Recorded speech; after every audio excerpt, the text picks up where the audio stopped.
Sesi mengaji, belajar Islam lebih dekat. Bismillahirrahmanirrahim. Assalamualaikum warahmatullahi wabarakatuh. Alhamdulillah, nahmaduhu wa nasta'inuhu wa nastaghfiruh, wa na'udzu billahi min shururi anfusina wa sayyiati a'malina.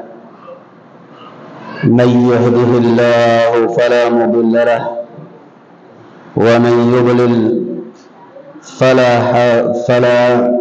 هادي له. أشهد أن لا إله إلا الله وحده لا شريك له وأشهد أن محمدا عبده ورسوله لا نبي بعده. يا أيها الذين آمنوا اتقوا الله حق تقاته ولا تموتن إلا وأنتم مسلمون. يا أيها الناس اتقوا ربكم الذي خلقكم من نفس واحدة وخلق منها زوجها وبث منهما رجالا كثيرا ونساء واتقوا الله الذي تساءلون به والأرحام إن الله كان عليكم رقيبا. أما بعد. Alhamdulillah, puji dan syukur kita panjatkan kehadirat Allah Subhanahu wa taala, di mana pada tahun ini alhamdulillah untuk kedua kalinya Allah Subhanahu wa taala kembali mengumpulkan kita, mempertemukan saya dengan bapak-bapak dan ibu-ibu, saudara dan saudara sekalian di tempat ini. Semoga Allah Subhanahu wa taala memberkahi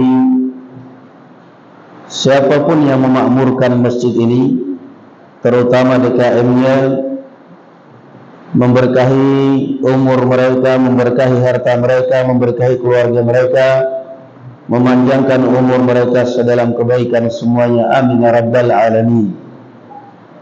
Salawat serta salam semoga tetap tercurahkan kepada Nabi kita Muhammad sallallahu alaihi wa ala alihi wasallam, pada keluarga beliau dan para sahabatnya serta para pengikutnya ila yaumiddin. Tema yang sudah dipublikasikan adalah jadilah hamba-hamba Allah yang bersaudara.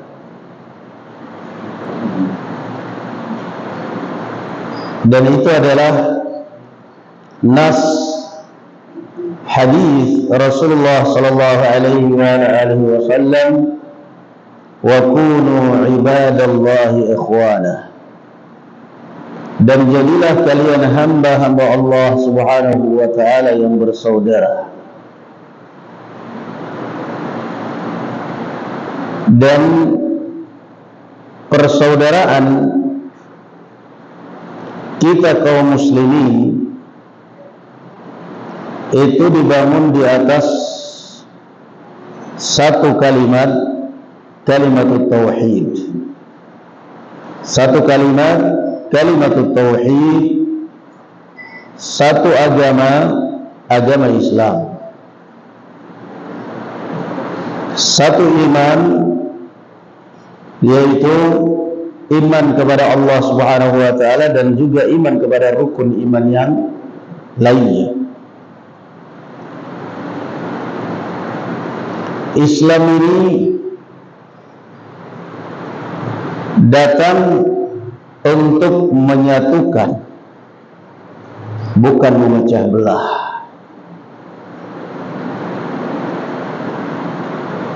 Itulah Islam yang benar, yang sebenarnya, yang diwariskan oleh Rasul sallallahu alaihi wasallam. Islam datang untuk mengakurkan, merangkul, mengakurkan dan menyatukan, tetapi di atas kalimatul tauhid, kalimatul haq, la ilaha illallah.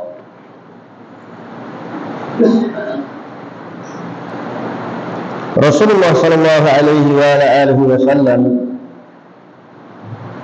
ketika beliau hijrah di Madinah,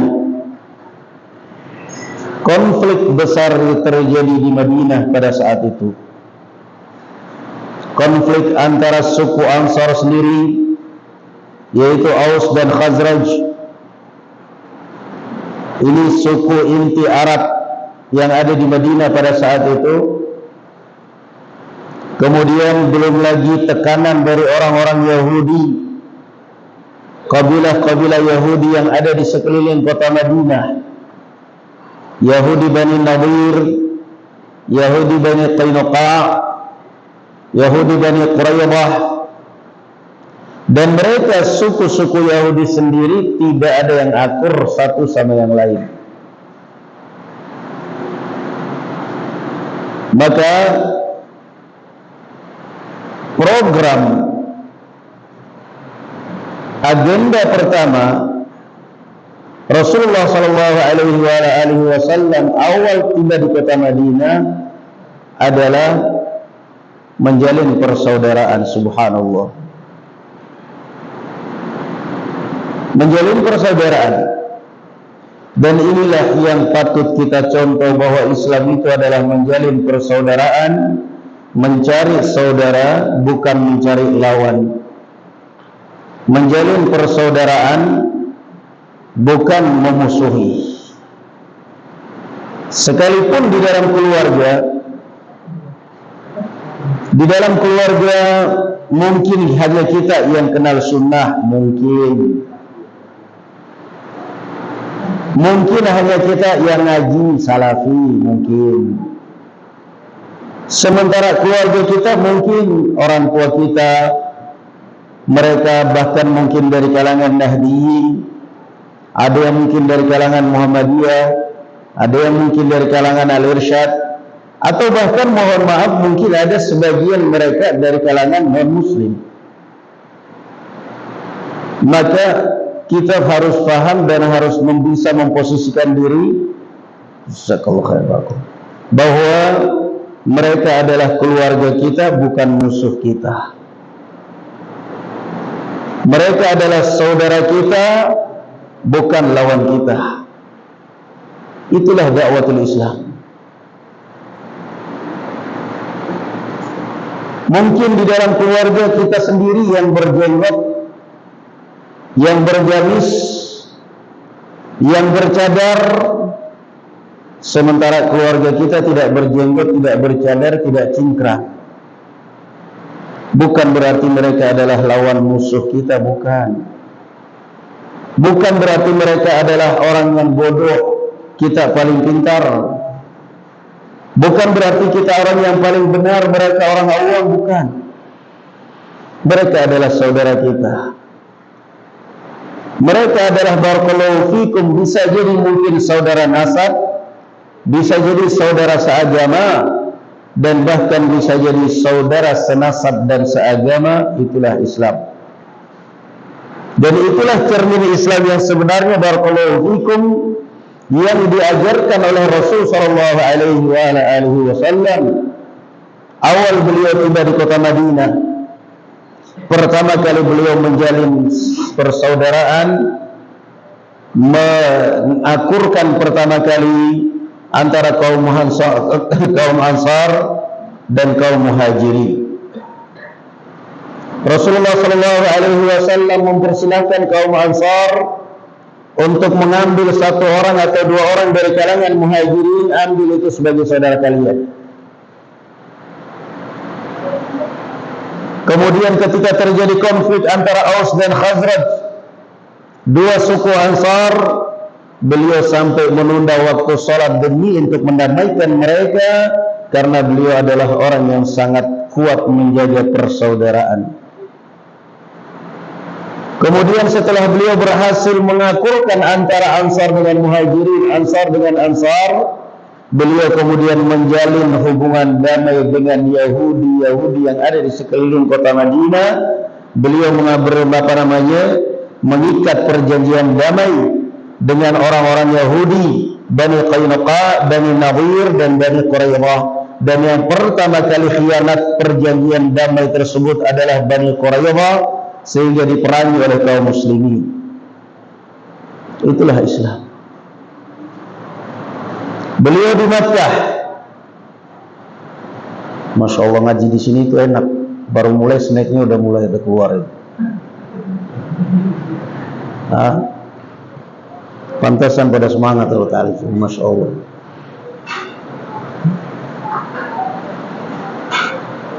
Di mana-mana biasanya snack itu ustadznya aja. Di sini ustadznya belum dikasih, tapi jamaahnya udah dikasih. Luar biasa. Karena kalau pun dikasih ustadznya nggak bakal makan. Kalau makan nggak bisa ta'lim. Masya Allah. Jazakumullah khair, barakallahu fiikum. Masya Allah. Mudah-mudahan Allah memberkahi harta yang menyumbangkan itu semuanya. Amin ya rabbal alamin.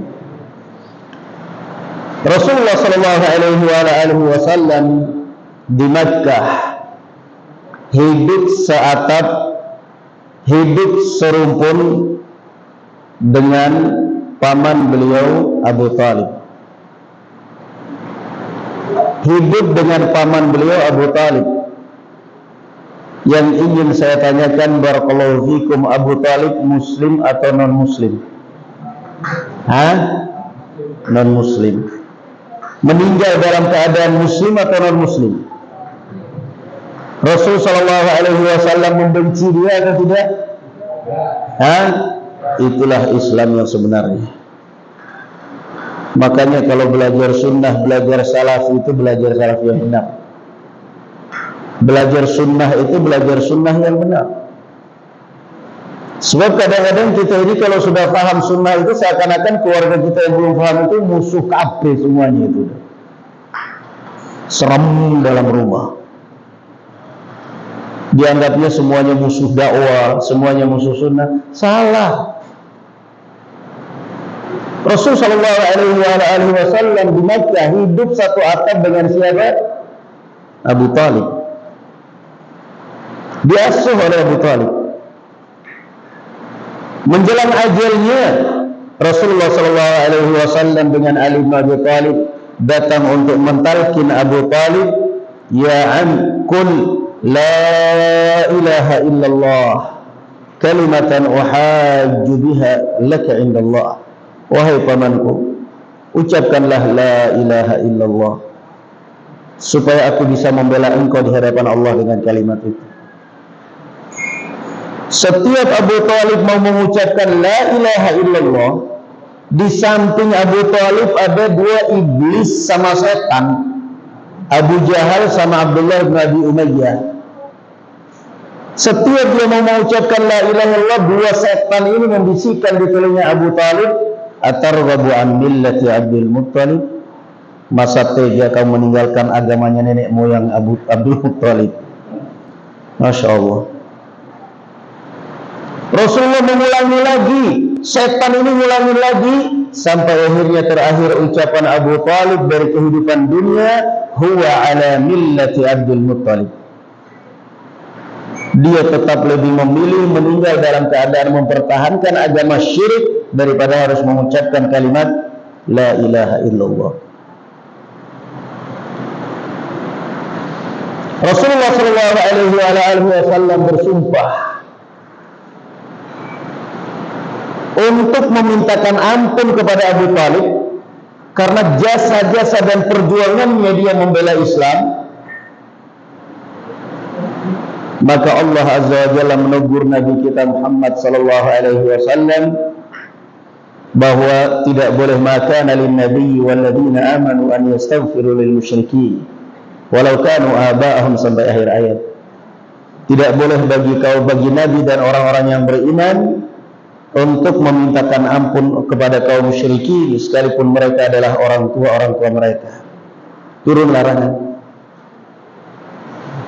Rasulullah SAW justru sedih karena pamannya Abu Talib yang membela dia selama ini tidak bisa masuk Islam. Maka turunlah ayat Al-Quran, "Innaka la tahdi man ahbabta walakinallaha yahdi man yasha." Sesungguhnya engkau tidak bisa memberi hidayah pada orang yang kau cintai sekalipun, akan tetapi Allah lah yang beri hidayah pada siapa yang Dia kehendaki. Coba cermati kalimat ayat ini. Innaka la tahdi man ahbabta. Apa artinya tadi? Sesungguhnya engkau tidak mampu untuk memberikan hidayah pada orang yang engkau cintai. Yang dicintai oleh Rasulullah siapa yang dimaksud di sini? Abu Talib. Kok bisa Rasulullah SAW cinta kepada Abu Talib padahal Abu Talib musyrik? Sementara kita kadang-kadang orang tua kita, keluarga kita muslim, hanya karena nggak sepengajian kita benci kadang. Keluarga kita kadang-kadang sama-sama Islam, sholat satu kiblat satu masjid, tapi karena nggak sepengajian, katanya nggak satu sunnah, itu salahnya kita. Abu Talib dikatakan oleh Allah Azza wa Jalla, innaka la tahdi man ahbabt. Kok bisa Abu Talib dikatakan Rasul sallallahu alaihi wasallam dikatakan engkau tidak dapat berhidayah pada orang yang kau cintai? Apa boleh orang mukmin cinta orang kafir, cinta orang non-muslim? Sementara di ayat yang lain Allah Azza wa Jalla katakan, la tajidu qauman yu'minuna billahi wal yawmil akhir yuwadduna man hadda Allah wa rasulahu walau kanu aba'ahum aw abna'ahum aw ikhwanahum aw ashiratahum. Dan kamu tidak akan pernah mendapati dan tidak boleh orang-orang yang beriman kepada Allah dan hari akhirat mencintai orang-orang yang memusuhi Allah dan Rasulnya sekalipun mereka adalah orang tua mereka, sampai akhir ayat. Bagaimana untuk mengkoneksikan antara dua ayat ini? Para ulama mengatakan, dan ini juga ditarjih oleh Al-Allamah Ibnu Utsaimin rahimahullah, bahwa yang dimaksud dengan kecintaan Rasulullah kepada pamannya Abu Talib adalah kecintaan jibiliyah. Apa itu jibiliyah? Artinya kecintaan unsur dan bawaan kemanusiaan. Wajar Rasul cinta kepada Abu Talib. Kenapa? Ini kan ada aliran darah kekeluargaan. Jadi bukan cinta karena agama. Kalau kita cinta kepada orang Islam, cinta karena apa? Karena agama. Kalau cinta kepada orang Islam dan dia adalah satu saudara dengan kita, berarti cinta dari samping saudara juga saudara seagama. Tetapi karena ini berbeda agama, maka Rasulullah sallallahu alaihi wasallam oleh kata Allah, innaka la tahdi man ahbabta, yang dimaksud adalah kecintaan karena ada unsur keluarga. Subhanallah. Padahal berbeda agama, tetapi yang namanya tabiat manusia, watak manusia, kamu itu seburuk apapun adalah kamu kakak saya, adik saya. Kamu mau belajar agama di mana, mau belajar ngaji di mana, mau kamu bahkan mungkin naudzubillah berbeda agama, kamu satu darah sama saya. Kita lahir dari satu kandungan. Itu yang dinamakan mahabbatun jibiliyah, cinta karena dasar kemanusiaan, karena bawaan tabiat manusia. Subhanallah. Maka di dalam kitab Al-Adabul Mufrad, Al-Imam Al-Bukhari rahimahullahu ta'ala membuat satu bab, atau ada dua bab di sana. Bab yang pertama beliau membuat bab birrul walidil musyrik, bab perintah untuk berbakti pada orang tua sekalipun dia musyrik. Orang tua, makanya bersyukur kalau orang tua kita muslim. Orang tua saya nggak kenal sunnah, terus urusan kamu apa? Oh, kamu juga barusan kenal kok. Barusan kenal, belum paham.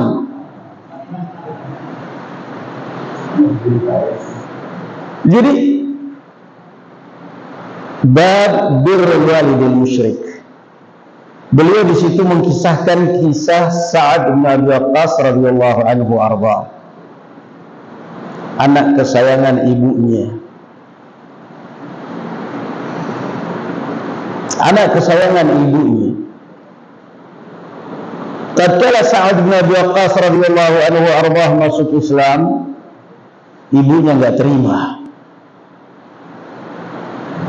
Bersumpah ibunya, wahai anakku, tinggalkan agamanya Muhammad, atau kalau tidak ibumu akan mogok makan sampai mati, supaya menyebar berita di kalangan orang-orang Quraisy bahwa kamu anak durhaka karena membunuh ibumu sendiri. Ibunya mogok makan, nggak mau makan, nggak mau minum, sampai Sa'ad bin Abi Waqqas meninggalkan Islam.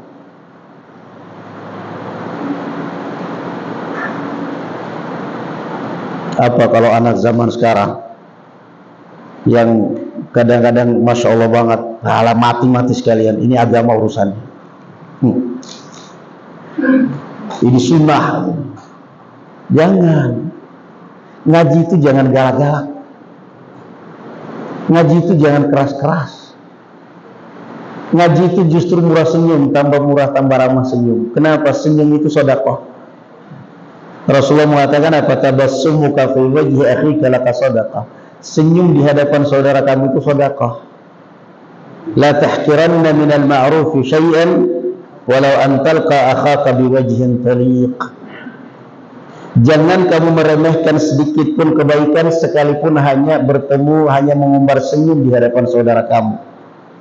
Jangan di hadapan saudara kita seagama, saudara Islam, kita pasang muka seram karena berbeda aliran katanya, nanti giliran di Indomaret sama kasir senyumnya murah. Jangan, itu penyakit itu namanya. Giliran di Indomaret, di Alfamaret senyumnya membar terus sampai habis keluar, ini betah. Maka coba lihat, ibunya Sa'ad bin Abi Waqqas mogok makan, mogok minum, nggak mau makan, nggak mau minum, sampai Sa'ad bin Abi Waqqas meninggalkan Islam, atau kalau enggak dia mati.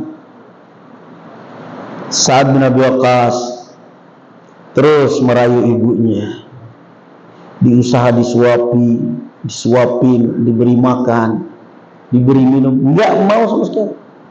Pokoknya taruhannya, kamu tinggalkan Muhammad baru saya mau makan, kalau enggak saya akan mati, supaya kamu akan dapat aib besar karena kamu membunuh ibumu sendiri. Satu hari masih bertahan, 2 hari masih bertahan, hari ketiga makin lemes.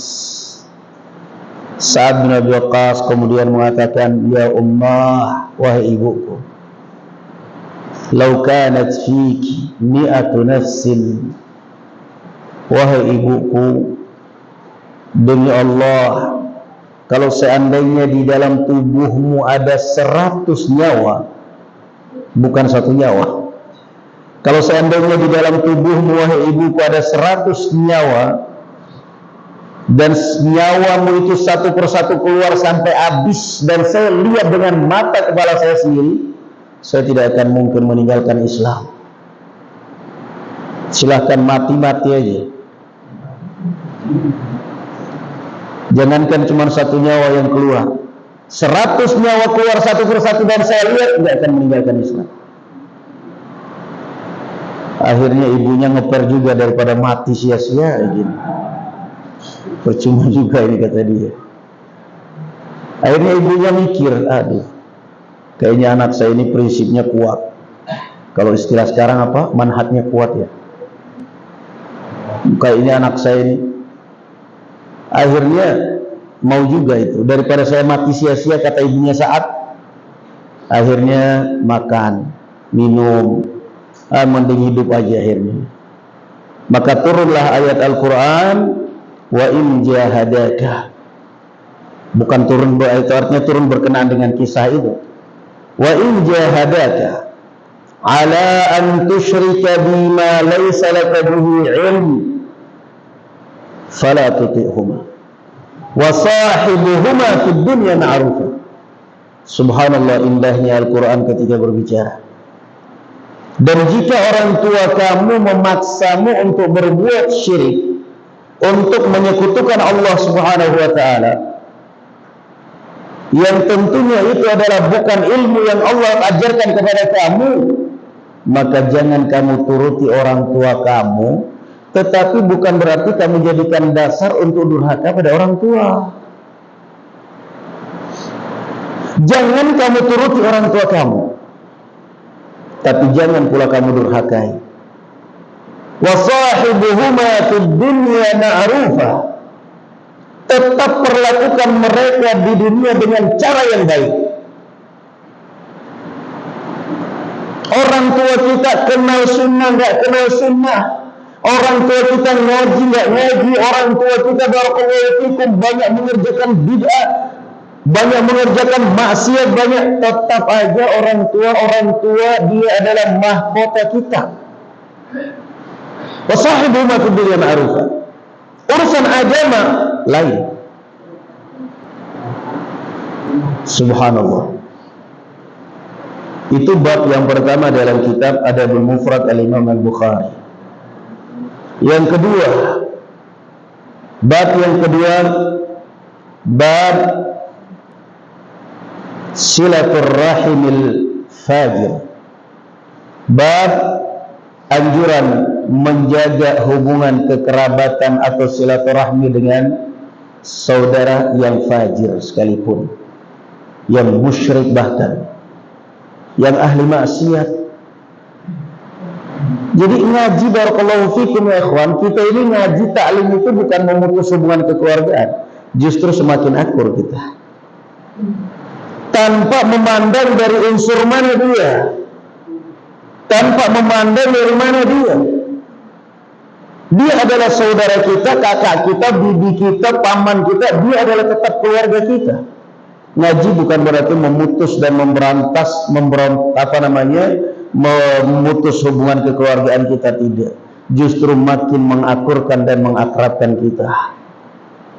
Kemudian Al-Imam Al-Bukhari rahimahullah meriwayatkan kisah Umar bin Khattab radhiyallahu anhu arba, ketika diberikan kain sutra oleh Rasul sallallahu alaihi wasallam, kemudian Umar bin Khattab radhiyallahu anhu menghadiahkannya kepada saudaranya yang musyrik di Makkah. Jadi ini pelajaran kita. Maka Allah Azza wa Jalla, Rasul sallallahu alaihi wasallam mengatakan apa? Wa kunu ibadallahi ikhwana. Jadilah kalian hamba-hamba Allah Subhanahu wa taala yang bersaudara. Yang bersaudara. Kita kenal agama, kita faham sunnah, kita kenal sunnah, justru kitalah yang mencerminkan sunnah di masyarakat. Justru kitalah yang menerapkan sunnah di masyarakat. Apa itu di antara sunnah di masyarakat? Ramah pada orang, menjaga persaudaraan, menjaga persaudaraan. Makanya saya kadang ada orang curhat, Ustaz, saya ini ngekos ngontrak di situ sama istri, dan orang-orang di situ musuh-musuh sunnah semuanya, benci sunnah semuanya. Nggak senang melihat istri saya bercadar diejek, saya lewat jenggotan diejek. Gimana nggak diejek? Orang asing ngontrak tapi nggak ramah dengan tetangga, nggak memperkenalkan diri, ya wajar kan? Tapi coba kalau dia ramah. Cadar itu bukan berarti mengikat kita, menahan kita untuk bermasyarakat. Sunnah, gamis, jenggot, cingkrang itu bukan berarti membatasi kita di masyarakat, enggak. Justru kita harus lebih baik di masyarakat. Dan itulah Rasulullah sallallahu alaihi wasallam. Rasulullah sallallahu alaihi wasallam aktivitasnya pada saat di Makkah awal dakwah, 3 tahun dakwah sirriyah, 3 tahun dakwahnya rahasia, diam-diam. Apa yang beliau lakukan? Beliau mengincar tempat-tempat keramaian, beliau datangi. Masya Allah. Beliau mengincar tempat-tempat keramaian, beliau datangi. Perkenalkan Islam, perkenalkan dakwah, perkenalkan Masya Allah. kadang-kadang beliau pasar Ukab. Pasar Ukab itu pasar terbesar di Makkah di zaman orang-orang Quraisy pada saat itu. Pasar Ukab, beliau keliling di pasar, bukan keliling jualan dagangan, bukan jualan cilok. Beliau keliling menawarkan dakwah kepada masyarakat, ayyuhan nas qulu la ilaha illallah. Wahai manusia, ucapkan la ilaha illallah di pasar. Sementara di belakangnya dibuntutin oleh siapa? Di belakang beliau dibuntutin oleh pamannya, siapa namanya? Abu Lahab. Abu Lahab, tahu Lahab kan, lahap api itu. Dibuntutin oleh Abu Lahab. Apa kata Abu Lahab dari belakang? La tusaddiqu hadza ibnu ammi sadiq. Di belakang ada Abu Lahab, si iblis berjalan, jangan percayai manusia satu ini, ponakan saya, orang gila ini orang. Orang lebih percaya kepada siapa? Abu Lahab daripada Muhammad sallallahu alaihi wasallam.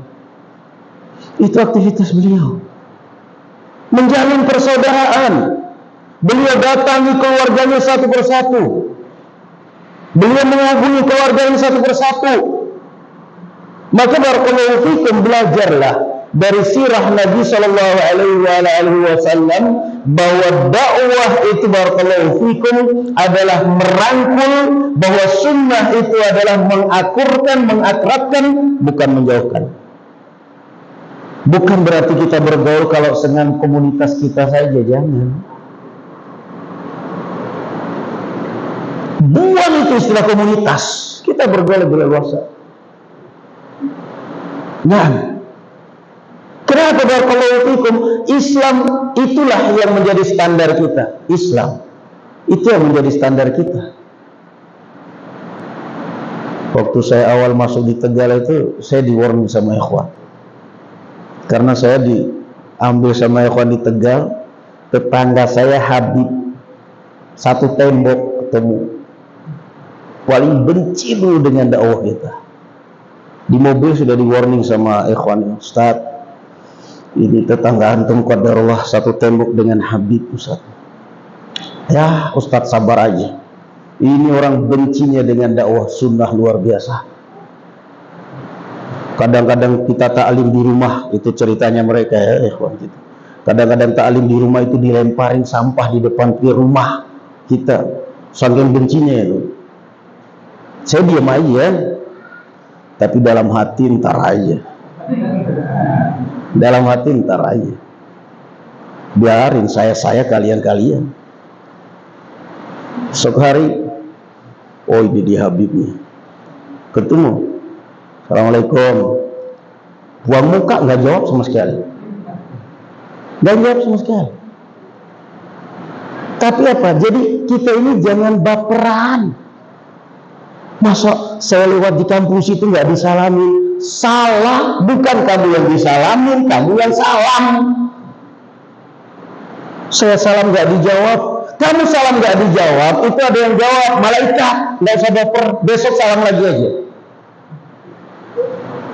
Jadi kadang-kadang kita ini terlalu baper, akhirnya menyalahkan orang. Padahal perasaan kita sendiri. Assalamualaikum, buang muka. Nemo aja enggak, buru-buru jawab. Dalam hati apa? Oh, ini orang Yaman ini. Turunan Yaman ini, tak salamin dengan salamnya orang Yaman.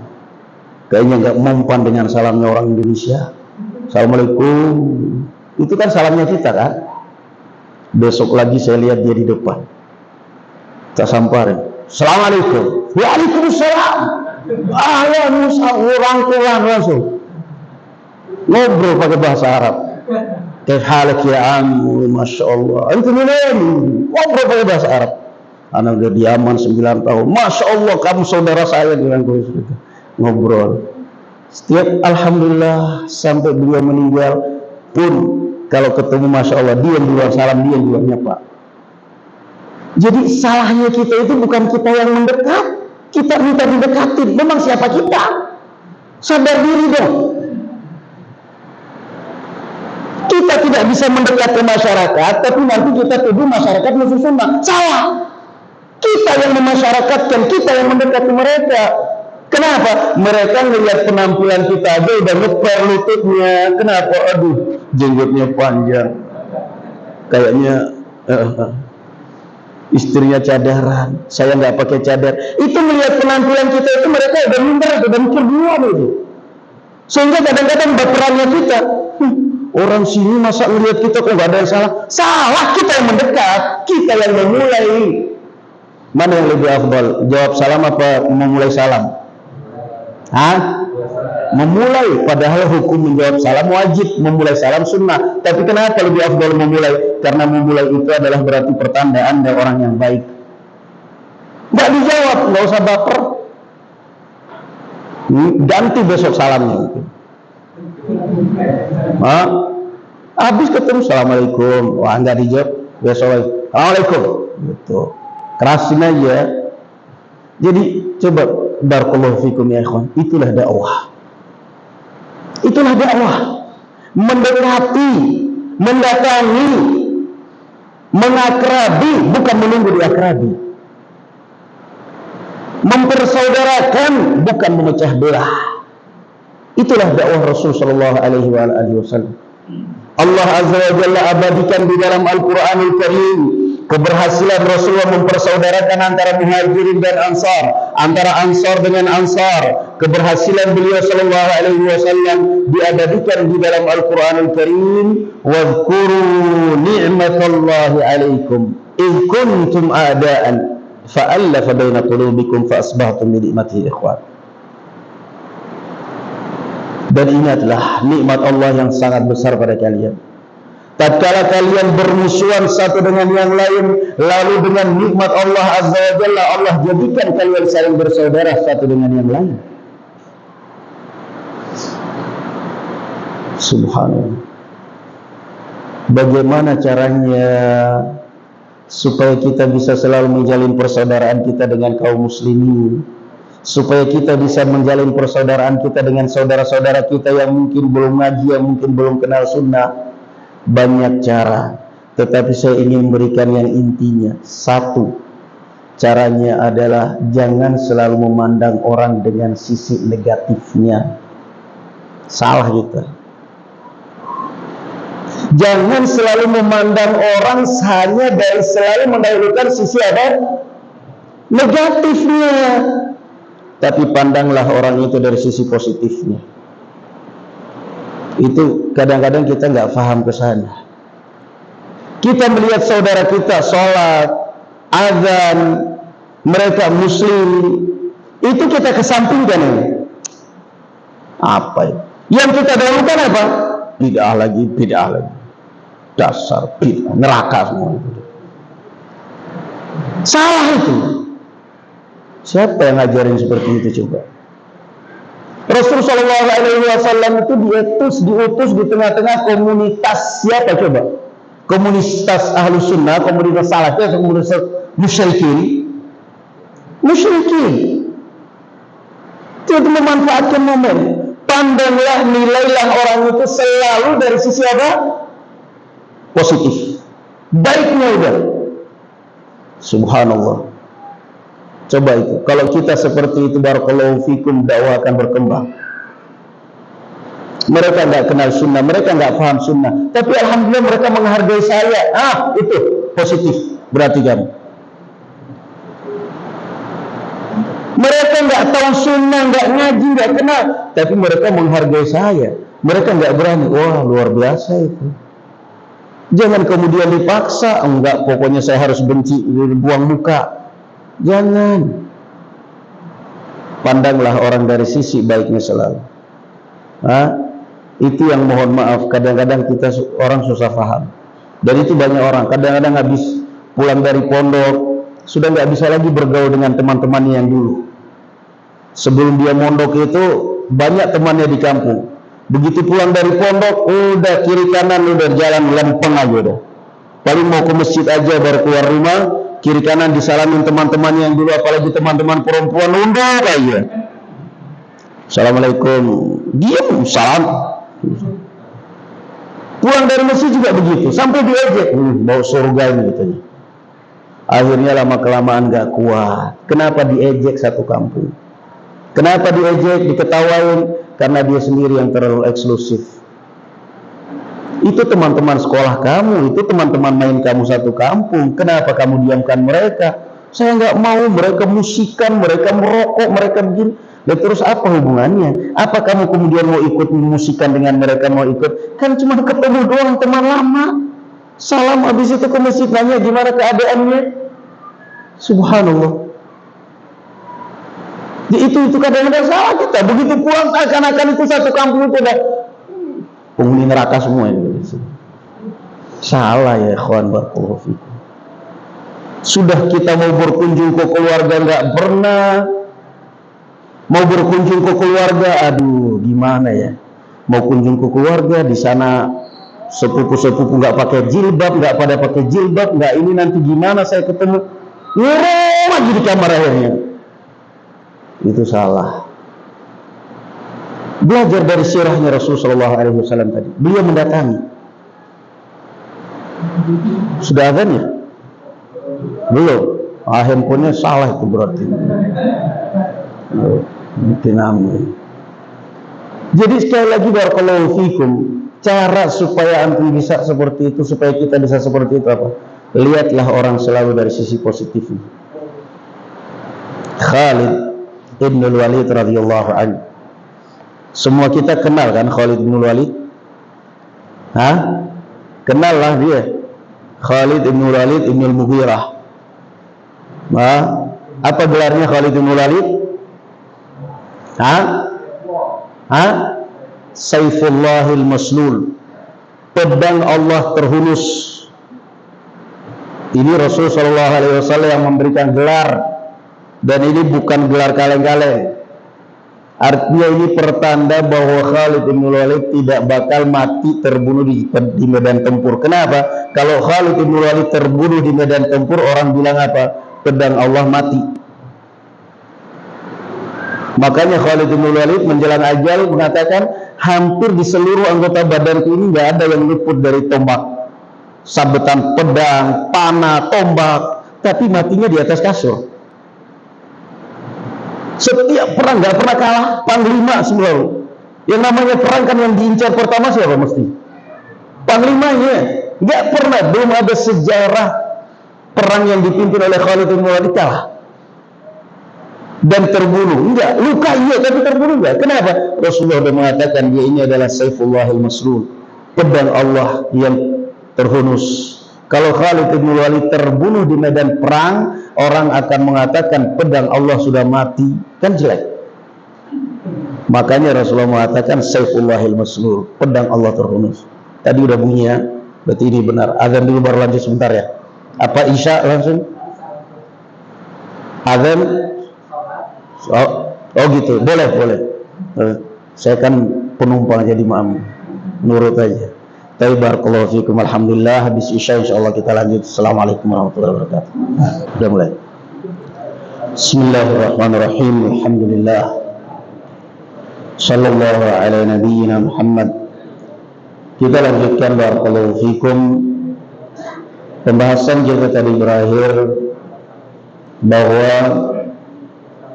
cara kita untuk menerapkan Islam rahmatan lil alamin, yang merangkul, yang mempersaudarakan, yang dingin dan adem, adalah selalu memandang orang sisi positif, jangan selalu memandang orang negatifnya.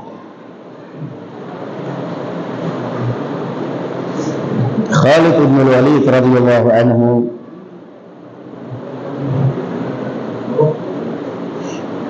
bagaimana ketika sebelum beliau masuk Islam, kekalahan yang dialami oleh kaum muslimin pada saat perang Uhud, semuanya karena sebab Khalid bin Walid.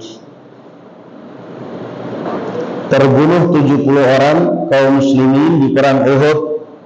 Semua itu tentunya dengan takdir Allah, tapi kan semua ada sebabnya.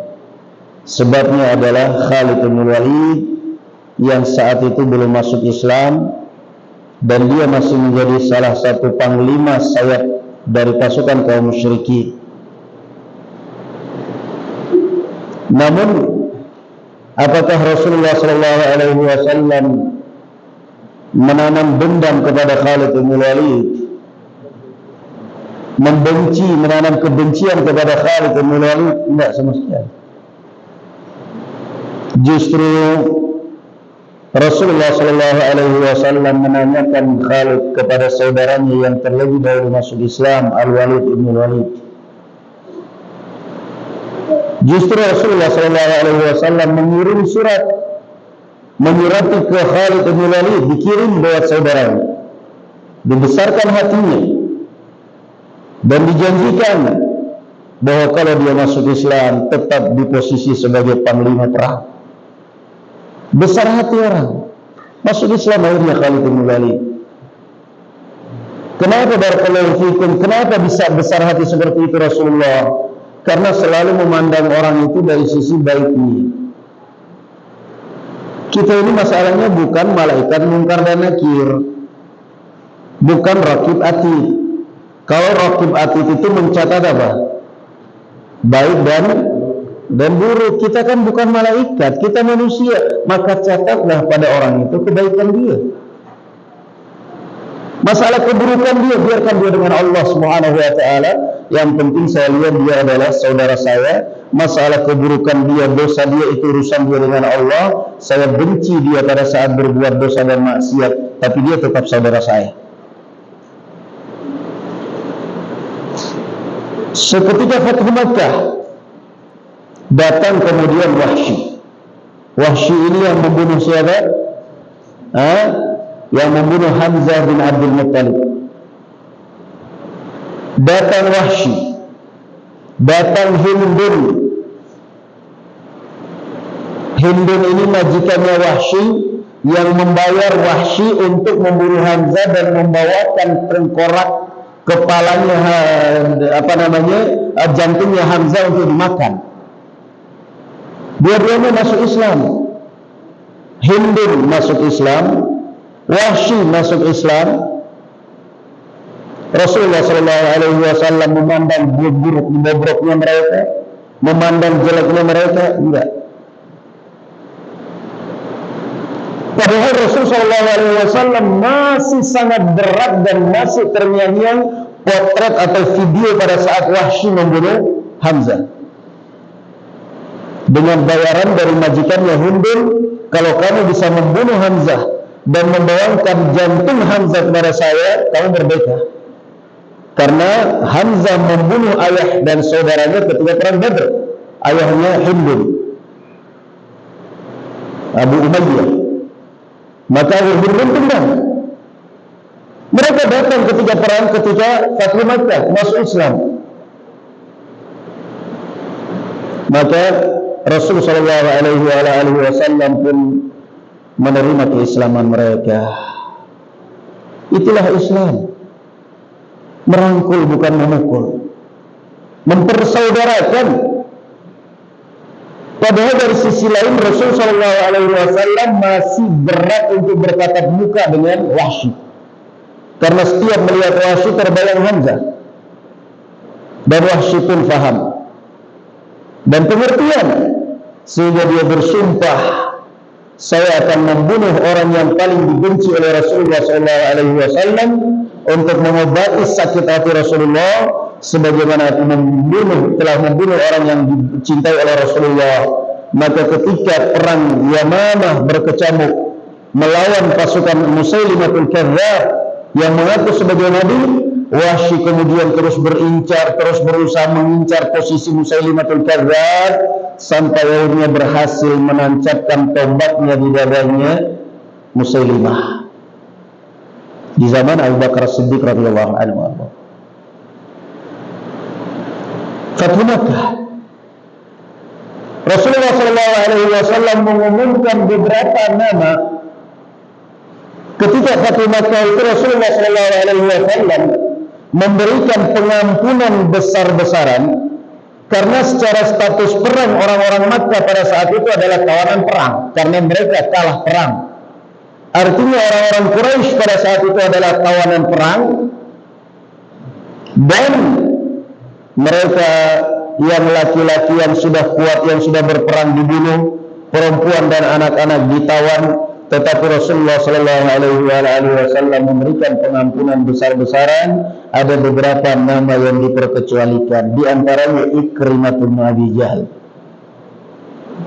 Beberapa nama yang dikecualikan oleh Rasulullah, tidak ada ampunan, sekalipun kalian mereka lihat mereka bergelantungan di tirai Ka'bah, bunuh.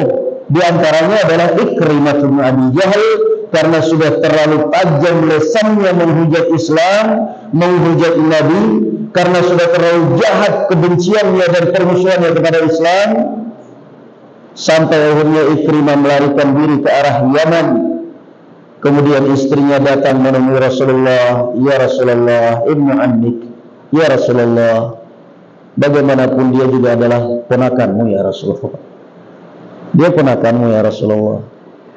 Itulah Islam, membesarkan hati orang, mengambil hati orang. Kalau sebagian orang kan kadang-kadang Islam sunnah tapi bulldozer. Pokoknya kalau orang udah salah ya sikat, terus nggak pernah benar. Mau sholat pun nggak benar, aneh. Ini orang rajin sholat loh, rajin sholat, rajin baca Quran, sesat. Kok ada orang sholat sesat, terus yang benar yang mana kalau begitu? Padahal orang sholat setiap sholat ihdinas siratal mustaqim. Nah, Ikrimah datang kemudian istrinya kepada Rasulullah, meminta diberikan ampunan. Kemudian datang, akhirnya istrinya berangkat mencari suaminya, mau ditelepon nomor HP-nya nggak aktif waktu itu. Akhirnya berangkat cari suaminya, diajak pulang ke Makkah. Itu istri yang baik. Suaminya kabur dicari, bukan dibiarin suruh cari lagi sana itu.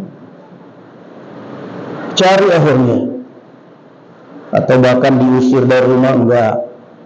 Dicari suaminya, ketemu, diajak pulang ke Makkah. Kamu sudah tahu paman kamu bagaimana? Paman kamu Muhammad, pamannya menghalalkan darah saya. Saya sudah minta perlindungan keamanan dari dia. Ada jaminan, ada. Pulang dia ke Makkah. Subhanallah, perhatikan akhlaknya Rasulullah SAW. Orang yang sudah memaki-maki, yang sudah mulutnya berlumur dengan kehormatan Islam, dengan merusak citra Islam, pamannya, bapaknya Abu Jahal juga demikian jahatnya. Tapi subhanallah, akhlaknya Rasulullah SAW. Sebelum begitu mendengar berita Abu Ikrimah sudah hampir memasuki kota Makkah, beliau kemudian mengatakan, "Yaqdumu alaikum Ikrimah bin Abi Jahl musliman fala tasubbu abah, fa inna sabbal mayyit yu'dhil hayy wa la yasil ila al-mayyit." Kata Rasulullah SAW, akan datang kepada kalian saudara kalian Ikrimah masuk Islam, maka jangan kalian ada satupun yang mencela bapaknya, karena mencela orang yang meninggal itu menyakiti orang yang masih hidup, dan tidak akan sampai celaan itu kepada orang yang sudah meninggal. Jadi Rasulullah SAW selalu mencari sisi positifnya orang. Kenal kisah Hatib bin Abi Balta'ah? Hatib yang hampir membocorkan rahasia penaklukan kota Makkah. Pernah dengar kisah itu? Hatib bin Abi Balta'ah selama beberapa 8 tahun Rasulullah SAW menyusun rencana ekstra rahasia untuk mengambil alih kota Makkah, dengan harapan supaya orang-orang Makkah tidak mengadakan perlawanan. Dan kalau mereka tidak mengadakan perlawanan, berarti tidak ada pertumpahan darah, aman. Rasulullah ingin mengambil alih kota Makkah dari tangan kaum musyrikin, tapi berharap tidak ada pertumpahan darah seperti di Gaza. Beliau berharap Orang Makkah diserang dengan tiba-tiba, sehingga karena mereka tidak ada persiapan perang, menyerah, aman. Maka beliau selalu berdoa kepada Allah Azza wa Jalla, Allahumma a'mi alaihim khabarana. Ya Allah, rahasiakanlah rencana kami ini dari orang-orang Makkah. Diatur strategi seindah mungkin. Pasukan sayap kanan, sayap kiri, sayap tengah, pasukan cadangan, semuanya kita akan kepung kota Makkah dari arah ini, dari arah itu, dari arah ini, sehingga kira-kira orang-orang Makkah nggak ada yang bisa melarikan diri, nggak ada yang bisa mengadakan perlawanan karena mereka nggak ada persiapan perang. Otomatis mereka akan menyerah. Ya subhanallah. Rahasia itu hampir dibongkar oleh seorang yang bernama Hatib, karena dia bukan orang Makkah, namun banyak keluarganya di Makkah. Dia juga hijrah ke Madinah ikut kaum muhajirin. Maka dia berharap mudah-mudahan dengan dia membocorkan rahasia itu, dia dapat keluarganya di Makkah dapat dilindungi oleh orang-orang Makkah karena berjasa. Tapi kan otomatis orang Makkah persiapan perang, terjadi pertumpahan darah. Dia menulis surat kepada saudaranya supaya mereka mengungsi terlebih dahulu sebelum kedatangan panji-panji Islam. Tapi kan orang curiga, ada apa kalian mengungsi? Kan nanya. Di dalam tidur Rasulullah SAW bermimpi bahwa ada yang bakal membocorkan rahasiamu. Pagi-pagi Rasulullah SAW memanggil Ali bin Abi Thalib dan satu orang sahabat lagi. Berangkat kamu wahai Ali bin Abi Thalib, sampai kamu di suatu tempat namanya Khokhah. Di sana ada seorang wanita yang membawa surat dari orang Madinah. Tanpa banyak tanya, ambil surat itu, bawa pulang kemari. Maka Ali bin Abi Thalib radhiyallahu anhu memacu kudanya, dan sampai di tempat yang ditentukan oleh Rasulullah ada seorang wanita yang menunggangi onta menuju kota Makkah. Sementara si wanita ini sendiri nggak tahu isi surat yang dibawa apa. Ditaruh di sanggulnya perempuan kan gitu, sanggul. Tapi Ali bin Abi Thalib di sana, la tukhrijanna al-kitabata aw la nujarridannak. Mana buku tulisan yang kamu bawa mana? Nggak ada, kata si wanita ini. Kata Ali bin Abi Thalib, nggak mungkin Rasulullah bohong, nggak mungkin Rasulullah salah. Keluarkan itu catatan, atau kalau enggak kamu saya telanjangin di sini. Dikeluarkan dari sanggulnya. Ali bin Abi Thalib juga tidak dibaca, tidak penasaran isi surat itu, dibawa langsung kepada Rasul SAW dan dibuka oleh Rasulullah. Ternyata dari Hatib bin Abi Balta'ah membocorkan rahasia rencana Rasulullah. Subhanallah. Apa kata Umar bin Khattab radhiyallahu anhu? Ya Rasulullah, da'ni adribu unuqal munafiq. Ya Rasulullah, biarkan ini orang munafik saya penggal lehernya. Rasulullah kemudian mengatakan, ya udah biarin aja sekalian di sana batu. Enggak ada. Apa kata Rasul sallallahu alaihi wasallam? Rasul sallallahu alaihi wasallam mengatakan, ya Umar, alaysa yashhadu badran, bukankah dia pernah ikut perang Badr? Dia mukmin, dia berdiri, subhanallah. Selalu mencari positif kebaikan orang, bukan selalu mencari kesalahan orang. Kalau sudah dapat kesalahan itu aja yang dipegang, kayak lalat. Lalat itu hingga di badan kita yang dicari apa? Luka. Begitu dapat luka, ngebor terus itu. Kalau nggak ada luka, nggak betah itu lalat. Nggak betah, paling ntar lagi pergi. Tapi kalau sudah dapat luka, kakimu kamu gerakan pun terserah, mau gerak mau apa, yang penting aku lagi ngebor luka ini. Itulah kadang-kadang sebagian orang kalau dia beragama yang katanya kenal sunnah. Kalau sudah ada luka, kesalahan pada orang, itu lagi siang malam. Selalu itu deh, pokoknya salah. Jadi barakallahu fikum ini ya ikhwan. Camkan barakallahu fikum bahwa Islam selalu coba cari positifnya orang, jangan selalu cari negatifnya orang. Ummu Sulaim radhiyallahu anha mengundang Rasul sallallahu alaihi wasallam untuk sholat di rumah peresmian. Ummu Sulaim radhiyallahu anha bikin satu bilik khusus untuk tempat sholat dia, ingin supaya pertama kali diresmikan tempat itu oleh Rasul sallallahu alaihi wasallam diundang. Datang Rasulullah, ibunya Anas bin Malik, Ummu Sulaim. Kemudian datang, begitu orang-orang sekitar tahu bahwa Rasulullah berada di rumah Ummu Sulaim, mereka berbondong-bondong datang ke rumah Ummu Sulaim ingin bermajelis dengan Rasul sallallahu alaihi wasallam. Ada seorang sahabat yang tidak kelihatan di situ, dalam bahasa kita nggak nongol. Namanya Malik bin Dukhshum atau Dukhaishim. Semua sahabat datang. Ada satu yang nggak hadir. Ada Malik. Orang yang iri, yang sentimen, kesempatan memanfaatkan momen. Nah, itu bahayanya kan? Ma fa'ala Malik bin Dukhshum atau bin Dukhshum. Kok tumben ya, kok ada satu ini yang nggak hadir ini? Malik bin Dukhshum ini kemana ini orang ini? Tumben nggak hadir ini. Ada apa ini? Jangan-jangan ini sudah berubah hatinya, sudah ini. Apa sih urusannya selalu buruk sangka pada orang? Kesulitan selalu pada orang. Ada kemudian ada yang jawab, Zaka rajulun munafiq, ma nara jalisahu illa ilal munafiqin. Ada salah satu orang yang menjawab, nggak usah digubris, dia itu orang munafik. Dia betahnya kalau duduk dengan orang-orang munafik.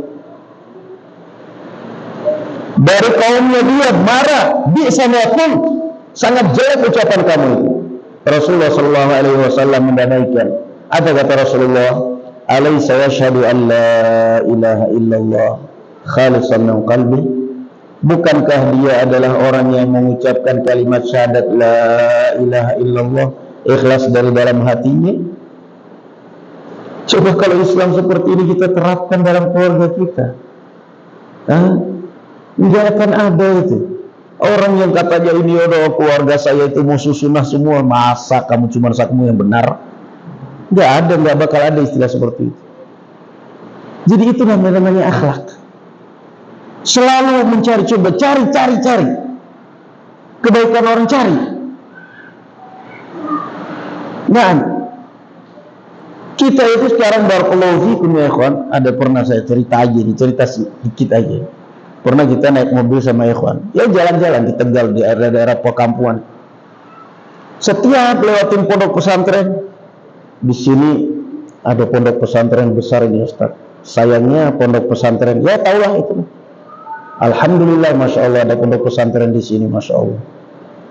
Jalan lagi, di sini juga ada pondok pesantren Ustaz. Tapi sayangnya, ya gitulah, bid'ah apa semua. Masya Allah, alhamdulillah di sini banyak saudara kita kaum muslimin. Jalan lagi, gitu lagi. Alhamdulillah, senang dengar ada pesantren di sini. Ini orang banyak penasaran. Akhirnya tanya, nggak kuat. Ustaz boleh tanya apa itu? Dari tadi setiap saya cerita ada pesantren begini-begini, terus saya katakan ini banyak bid'ah. Kok antum nggak kayak Ustaz lain?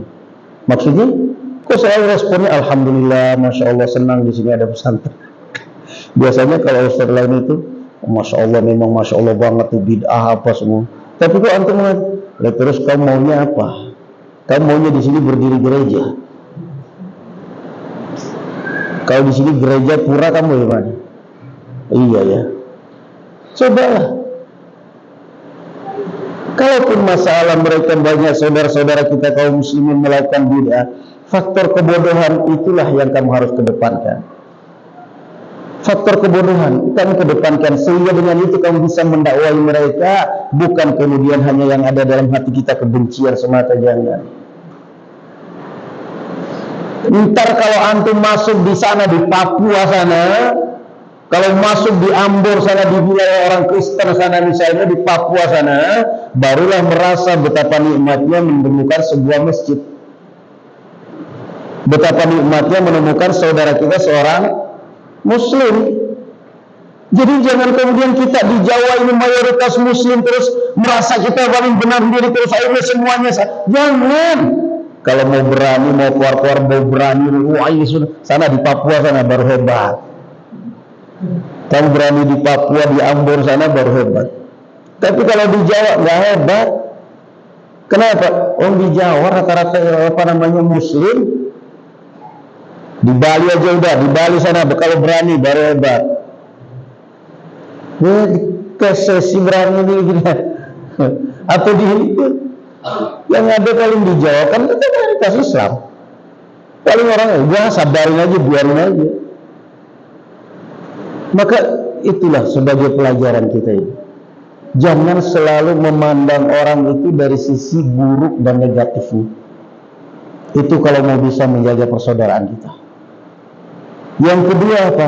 Perbiasakan selalu husnudzon pada orang dan selalu buruk sangka pada diri sendiri. Jangan dibalik. Jangan selalu baik sangka pada diri sendiri dan buruk sangka pada orang. Salah. Antum baca tafsir surat Al-Hujurat, pembukaannya. Ya ayyuhalladzina amanu la tuqaddimu baina yadayillahi wa rasulihi wattaqullaha innallaha samii'un 'aliim. Ya ayyuhalladzina amanu la tarfa'u aswatakum fawqa sawtin nabiy wa la tajharu lahu bil qawli kajahri ba'dikum li ba'd an tahbata a'malukum wa antum la tash'urun. Wahai Nabi, wahai orang-orang yang beriman, jangan kamu mengeraskan suaramu di atas suara Nabi, dan jangan kamu mengeraskan suaramu di hadapan Nabi Shallallahu Alaihi Wasallam. Amalanmu akan gugur tanpa kamu rasakan. Masya Allah. Ada seorang sahabat yang tersinggung dengan ayat ini. Naam. Ada seorang sahabat yang tersinggung dengan ayat ini. Subhanallah. Ngurung diri di rumah. Ngurung diri. Sahabat ini adalah protokolernya Rasulullah SAW. Juru bicaranya Rasulullah SAW. Karena apa? Keras suaranya dan orangnya diplomat orangnya. Sehingga sering dipakai oleh Rasulullah SAW kalau ada tamu-tamu negara, dia pidato, dia mewakili. Suaranya keras dan ahli dalam berbicara. Naam.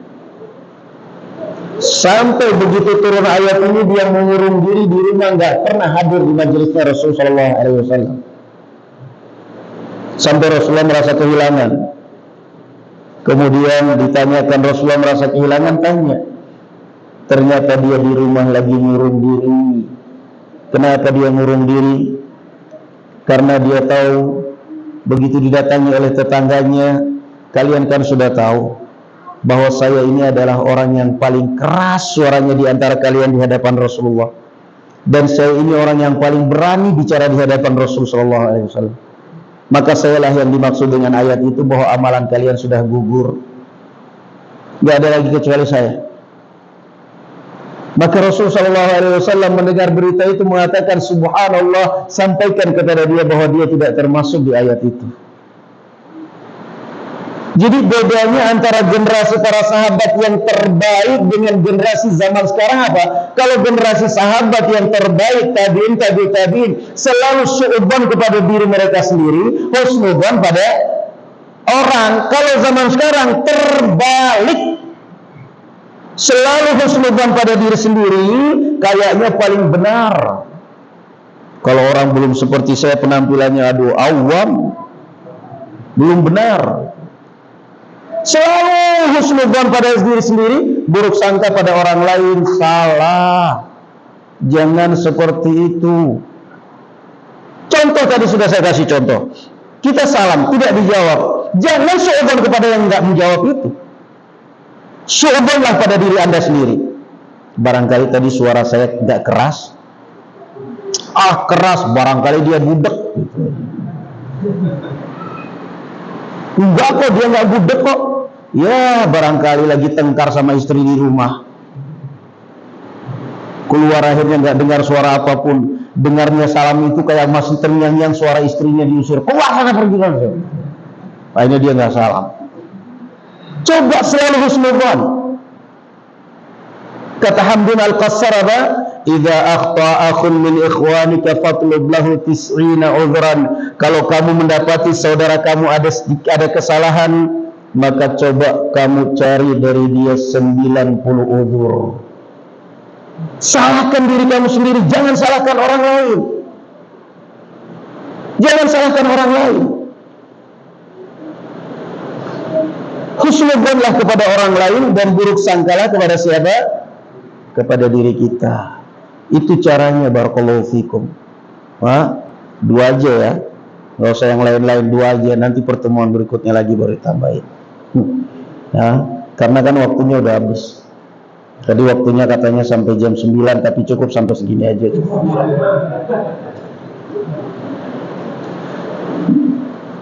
Ngomong-ngomong apa itu acara bid'ah.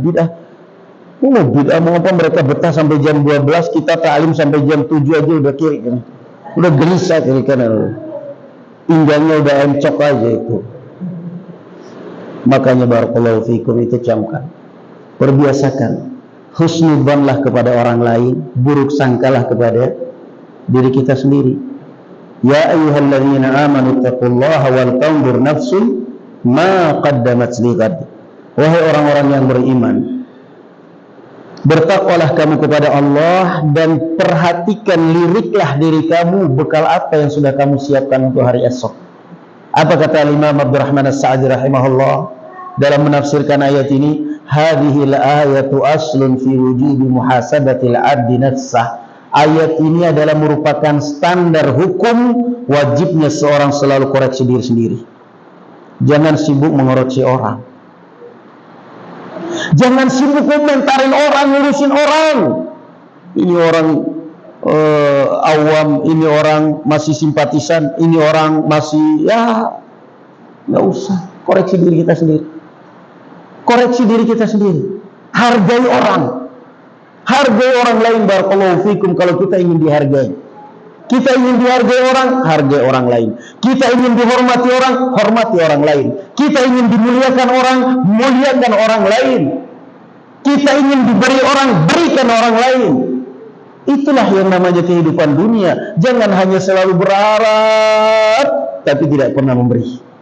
Nah, ini barakallahu fikum, dua tips supaya kita selalu bisa menjaga persaudaraan. Pandanglah selalu orang lain dengan sisi persamaan, sisi kebaikan, dan jangan selalu memandang sisi positif, sisi negatifnya. Kalaupun kamu memandang keburukan dia, maka pandang juga kebaikan dia. Kenapa? Itulah yang diajarkan oleh Al-Quranul Karim. Itulah yang diajarkan oleh Al-Quranul Karim. Dan kemudian yang kedua tadi apa? Selalu buruk sangka pada diri sendiri dan selalu husnudzon pada orang lain. Sehingga dengan itu kita bisa berdakwah dengan bijak, dengan tenang, dengan anteng.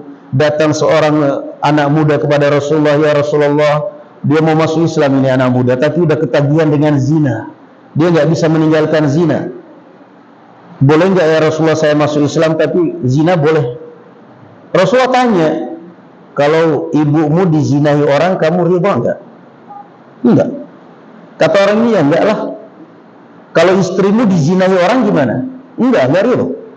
Kalau anak perempuanmu, enggak ridha dizinahi orang. Kalau saudari perempuanmu dizinahi orang, enggak ridha.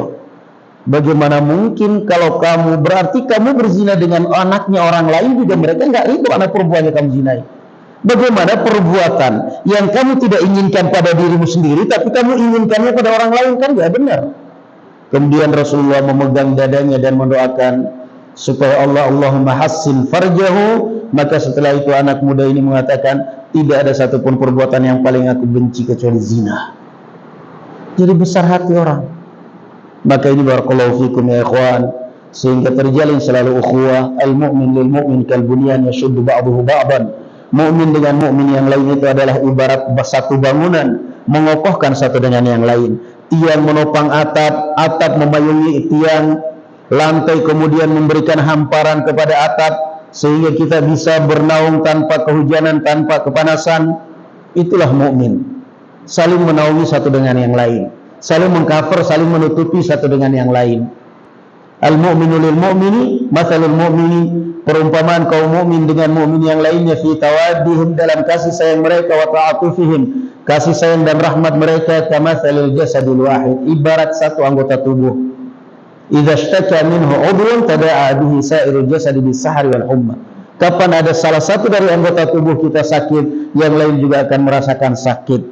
Maka ketika ada saudara kita mukmin yang tersakiti, kita juga merasakan sakit. Itulah contoh keakraban kita dengan saudara-saudara kita kaum mukminin. Itu kalau kita selalu kedepankan apa? Islam atau iman. Oh, dia saudara saya Islam. Tapi kalau kita selalu kedepankan majelis taklim atau organisasi atau ini, ya nggak bisa. Selalu akhirnya permusuhan yang ada. Maka kedepankanlah Islam sebagai simbol persatuan kita. Islam di atas kebenaran, Islam di atas kalimat la ilaha illallah. Na'am, barakallahu fikum, alhamdulillah. Ada pertanyaan nggak biasanya? Hah? Ada? Oh, ternyata udah disiapkan. Baik, masya Allah. Bismillahirrahmanirrahim. Assalamualaikum warahmatullahi wabarakatuh. Wajibkah membayar hutang? Ini sepertinya yang tanya kayaknya di sini ada yang hadir hutang nggak bayar-bayar ini kayaknya. Tanya aja ke Ustadz lah, biar barangkali orang yang hutang dengar supaya bayar. Dosakah dengan sengaja tidak membayar hutang, kan?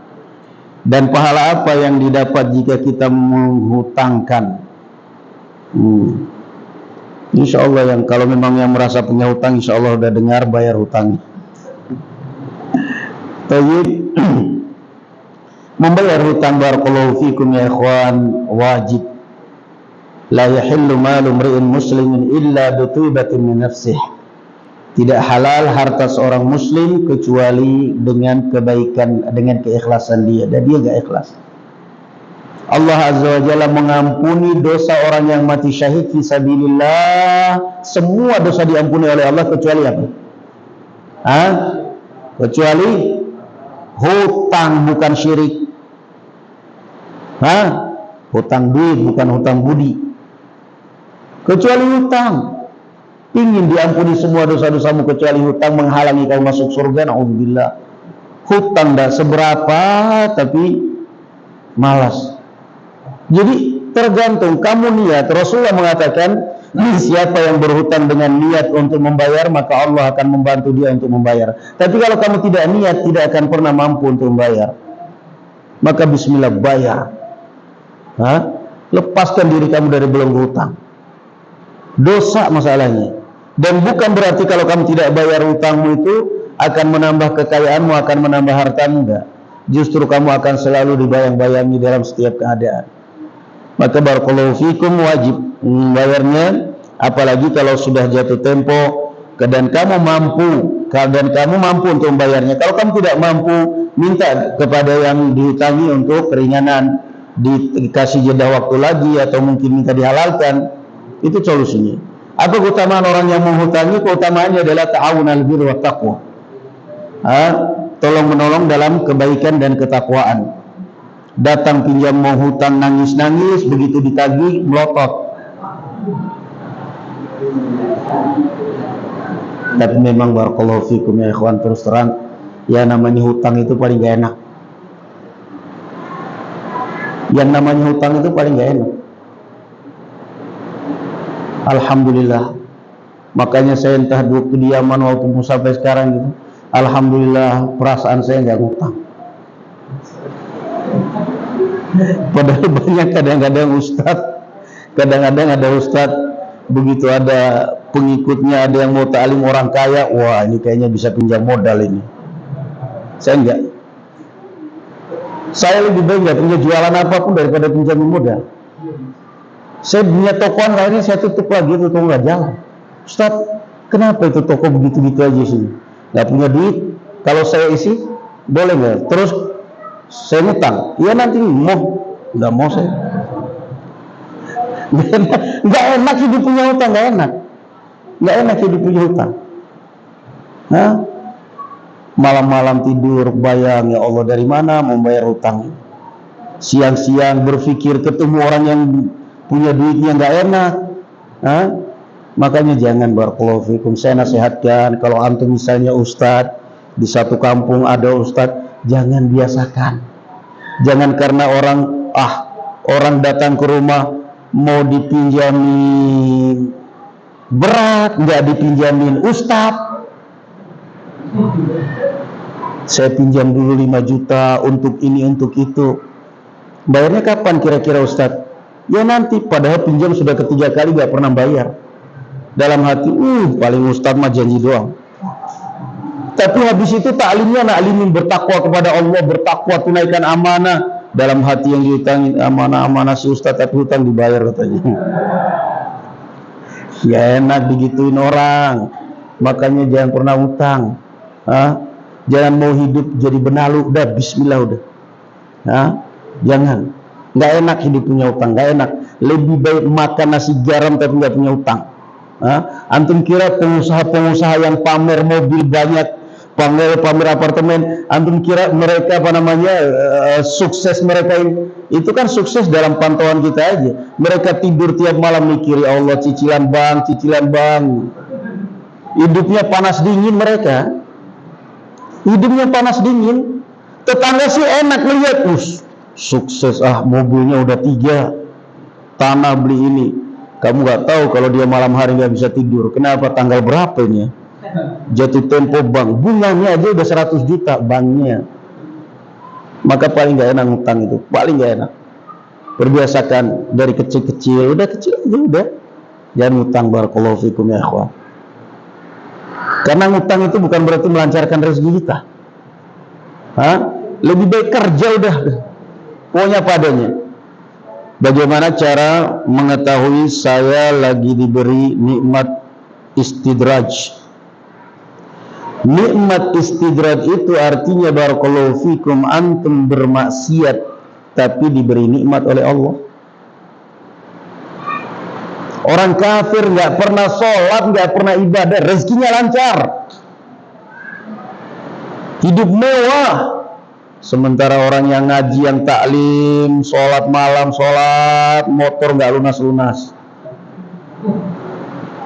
Sabar, istidraj. Istidraj itu namanya. Orang berbuat dosa, berbuat maksiat, orang kafir, munafik, dibukakan rezekinya, dilancarkan rezekinya. Itulah yang dinamakan istidraj. Dalam hadis Uqbah bin Amir yang diriwayatkan oleh Bukhari dan Muslim, Rasulullah sallallahu alaihi wasallam mengatakan, lastu akhafu alaikum an tusyriku. Yang saya takutkan itu bukan saya takut kalian berbuat syirik, wahai umatku. Yang saya takutkan itu adalah kalau kalian terbuka di mata kalian dunia dan kalian akhirnya berlomba mengejar dunia. Itu yang ditakutkan oleh Rasul sallallahu alaihi wasallam. Itu namanya istidraj. Bagaimana kalau ibadah haji dari uang hasil salon make up, apa sih bacanya, make up ya? Maklum saya nggak pernah baca saya kayak gini. Make up ya. Tetapi salon yang diharamkan di dalam agama Islam, contoh sulam alis,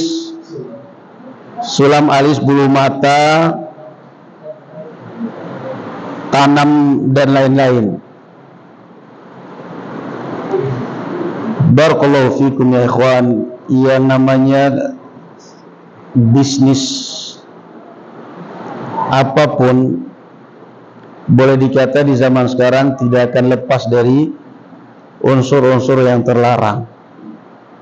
Maka jangan selalu banyak tanya masalah kayak gitu ya. Kalau emang kamu hindari, bisa dihindari, dihindari. Kamu salon-salon yang syar'i aja. Salon yang syar'i. Yang nggak syar'i lepas ke orang lain, di sana ada itu. Itu. Ya, gunting rambut apa semua. Tapi sebagai satu catatan di sini bahwa khususnya zaman kita sekarang itu memang luar biasa ya. Saya pernah ditanya sama ikhwan, Ustadz, kan malaikat nggak akan masuk rumah yang ada gambar bernyawa. Terus kalau saya punya toko gimana itu Ustaz? Kan sabun apa semua ada gambar bernyawa. Saya jawab gampang, apa? Lepas semua kemasannya dibuang, jual isinya aja, yang nggak ada gambarnya. Yang beli siapa Ustaz? Makanya kalau jadi orang waras jangan banyak tanya. Tanya nyusahin orang. Ustaz, gimana kalau saya bikin warung makan? Terus kalau yang datang makan di situ orang pacaran, gimana itu? Dosa nggak saya, Ustaz? Bisa gimana caranya? Caranya bikin warung di tengah sawah. Yang makan siapa? Ya terserah. Jadi kamu hindari barakallahu fik, hal-hal yang seperti itu kamu hindari. Kamu hindari. Nah, kalau memang ada cara yang halal kan, salon seperti itu kan halal. Yang ada yang halal, yang muharramat kamu jauhi. Cukur juga seperti itu kan, ada orang cukur rambut kerjanya, ada orang datang minta cukur rambut, cukur jenggot. Waduh, gimana ini Pak? Tulisannya khusus cukur rambut, tidak cukur jenggot. Semua itu kan haram, nggak boleh kan? Maka dijauhi sebisa mungkin, dijauhi. Nah, barakallahu fikum. Kalaupun sudah ada hasil dari situ, kemudian dia menunaikan ibadah haji, insya Allah hajinya sah. Bagaimana cara Nabi Muhammad SAW memuliakan istrinya? Yang namanya memuliakan istri, barakallahu fikum, antum mau mencontoh Nabi SAW, tentunya kita tidak mungkin seperti beliau, tapi paling tidak kita berusaha untuk meneladani. Beliau SAW memuliakan istri, tidak pernah memukul. Tidak pernah memukul istrinya. Beliau SAW memuliakan istri dengan mengajarkan kepada istrinya Islam. Mengajarkan kepada istrinya Islam, sehingga timbal balik. Kenapa? Kalau istri faham Islam, faham agama, faham akhlak, maka otomatis suaminya pun juga akan termotivasi untuk baik. Kenapa? Dia sendiri baik. Nah, mengajarkan kepada mereka Islam. Aisyah radhiyallahu anha yang paling banyak hafalannya. Memuliakan istri, barakallahu fikum. Rasul sallallahu alaihi wasallam memuliakan istri dengan banyak bercanda. Banyak bercanda.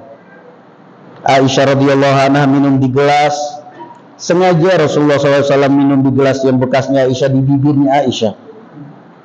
Tempelkan di bibirnya Rasulullah, di bibirnya, di bekas bibirnya Aisyah radhiyallahu anha. Itu keharmonisan. Makanya para istri juga jangan serius banget di dalam rumah. Suaminya bercanda, sebot melulu isinya. Nanti giliran ada duit baru senyum. Wah, itu baru tuh. Itu namanya kan cinta sebatas rupiah. Rasul SAW seperti itu. Makanya dalam rumah tangga itu jangan terlalu serius banget. Jangan terlalu serius. Istri maupun suami santai. Karena kalau segala urusan di dalam rumah tangga diseriusin, berantakan. Ada masalah sedikit, suaminya nyidak, istrinya ditelusuri. Dari mana, semuanya dijawab. Berantem. Atau sebaliknya, suaminya ada sesuatu, istrinya nelusurin. Kamu dari mana? Habis apa? Kemana? Berantem. Tapi itulah cara Rasul SAW. Cuek, banyak cuek. Rasul SAW pernah minum madu di rumahnya Zainab. Ketahuan Aisyah radhiyallahu anha. Ketahuan minum madu di rumah tetangga ini Zainab. Maklum, istrinya Rasulullah kan 9. Kalau kita kan single, iswan kita, bukan istri. 3 kan? Jadi kalau kita berarti apa?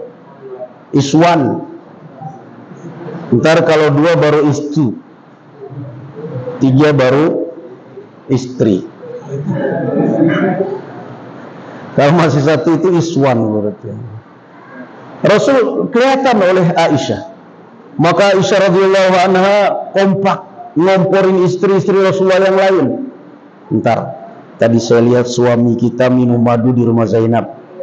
Ntar nanti kalau Rasulullah datang kemari bilang, ini ada apa ini, kok baunya bau gak enak di mulut ini. Maka Rasulullah begitu masuk ke rumah Aisyah, langsung Dia apa ini? Ada bau apa ya Rasulullah? Kok baunya nggak sedap banget? Masuk ke rumah Hafsah juga begitu. Rasulullah pun mengatakan, enggak, saya cuma minum madu tadi. Saya minum madu di rumah Zainab. Saya berjanji tidak akan minum lagi dah. Jadi memang Masya Allah banget ya. Laki-laki itu sebenarnya perasaan banget kepada perempuan.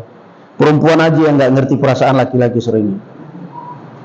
Ketahuilah wahai para istri, kalau suamimu nangis, itu menunjukkan rasa sayang yang sangat dalam kepada kamu. Jangan suamimu sudah nangis di pojok di kolong jembatan, masih aja pulang-pulang diusir lagi. Rasulullah coba lihat, demi untuk ridha istrinya sampai mengharamkan madu. Enggak, saya tadi cuma minum madu di rumah Zainab. Saya berjanji supaya kamu nggak marah lagi, kamu ridha demi ridha kamu, saya nggak akan minum madu lagi. Sampai ditegur oleh Allah Azza wa Jalla, ya ayyuhan nabiyyu lima tuharrimu ma ahallallahu laka tabtaghi mardata azwajik. Wahai Nabi, kenapa kamu mengharamkan sesuatu yang Allah halalkan hanya karena supaya istrimu senang? Repot kan? Jadi kadang-kadang laki-laki itu salah tingkah. Bagaimana istrinya supaya senang, akhirnya terpaksa ngutang. Kenapa? Pulang ke rumah nggak bawa duit, istrinya sewot. Pulang ke rumah bawa duit, istrinya senang, aja repot. Akhirnya suaminya ngutang. Ngutangnya di mana? Pinjol, pinjaman bikin bonjol. Begitu ditagih, diteror pinjol, gantung diri, bikin wasiat sebelum gantung diri. Semoga engkau bahagia istriku. Nikmatilah masa jandamu, mudah-mudahan kamu dapat laki-laki yang kaya.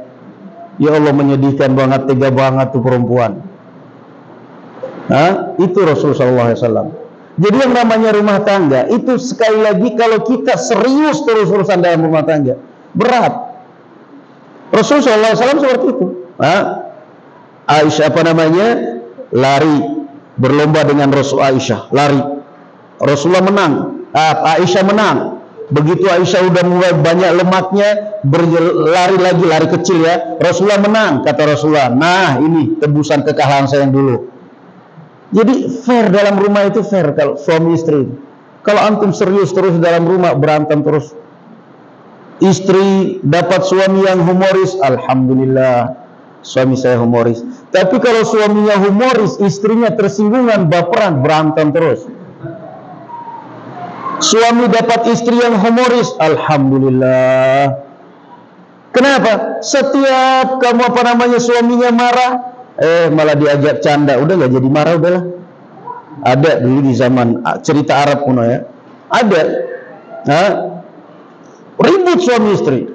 Istrinya bilang suaminya bilang ke istrinya, inna nisa syayatin khuliqna lana wa na'udzu billahi min syarri syayatin.